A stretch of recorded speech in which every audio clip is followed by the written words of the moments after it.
కూడా తిన్నంటున్నావు, అంతే కచుడు బ్రతకవలసిందే. అయితే సరే, ఎక్కడున్నా బ్రతికిస్తాను, చేతిలో విద్యుందిగా. ఆయన మళ్ళీ అంతర్ముఖుడై చూశాడు, ఎక్కడా కనపడలేదు.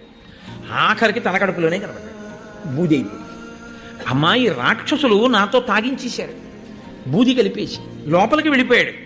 సురాపానం అనేటటువంటిది ఇప్పటి వరకు బ్రాహ్మణులు కూడా చేశారు, కానీ ఇప్పుడు నేను కట్టడి చేస్తున్నాను.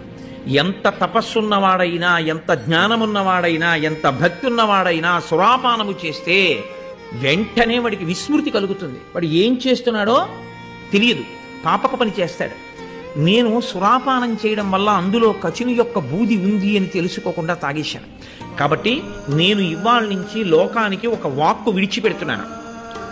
బ్రాహ్మణునితో సహా మనుష్య పుటక పుట్టినవాడెవ్వరూ సురాపానము చెయ్యరాదు. అలా సురాపానం చేస్తే ఘోరాతి ఘోరమైన స్థితిని వాడు పొందుగాక.